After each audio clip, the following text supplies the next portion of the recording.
Ustadz, saya lihat orang sholat, tapi perilakunya kok masih buruk. Bahkan baru keluar masjid, sudah ngobrol di imamnya. Baru keluar masjid, sudah membicarakan keburukan orang. Ada orang yang sholat, tapi susah meraih kesuksesan. Gagal lagi, gagal lagi. Ada orang yang sholat, doanya belum terkabul. Masalahnya apa? Jadi, dari sekian yang dijanjikan itu, kenapa belum teraih? Ini pun, teman-teman sekalian, tidak luput dari keterangan Al-Quran. Tidak luput dari jawaban Al-Quran. Bahkan sebelum saya, Anda, kita bertanya, Allah sudah lebih dulu menyampaikan keterangan kepada kita. Ada dua penyebab yang paling utama yang menjadikan seseorang yang menunaikan sholat berpotensi tidak meraih satu atau bahkan lebih di antara keutamaan yang dimaksudkan. Jawaban pertama terdapat dalam Al-Quran surah kedua Al-Baqarah di ayat ke-45, kemudian solusinya ayat 46-nya. Yang kedua, kita temukan di Quran surah kedua 29. Di Quran surah kedua 29 Al-Ankabut di awal ayat ke-45-nya. Tuh, sama-sama 45 ayatnya, ya, tapi nanti dengan pemaknaan yang berbeda. Baik, mari kita lihat dengan cepat. Apa penyebab orang sholat berpotensi belum atau tidak meraih apa yang dijanjikan ini? Yang pertama, di Quran surah kedua Al-Baqarah di ayat ke-45 Allah menegaskan. Perhatikan kalimatnya. Wasta'inu bis-sabri was-salah.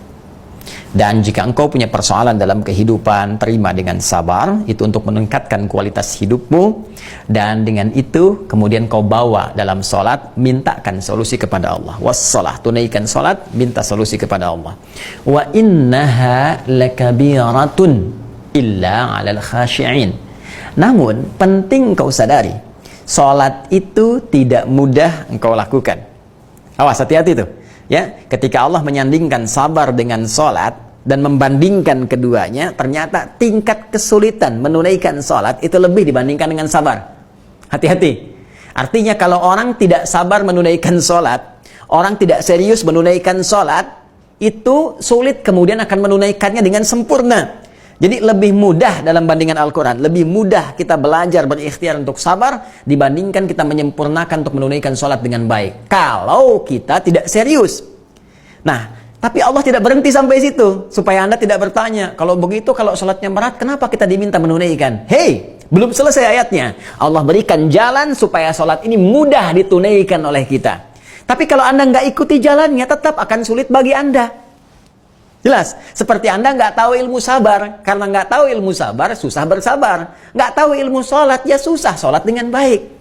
Maka ayatnya kemudian memberikan penjelasan kepada kita, illa 'alal khashi'in, kecuali bagi orang-orang yang khusyuk dalam sholatnya. Jadi untuk menjadikan sholat itu termaknai, sholat itu mudah kita tunaikan, sholat itu benar kita tunaikan, kata Al-Quran pertama, tunaikan sholat itu dengan khusyuk. Ini poinnya. Khusyuk.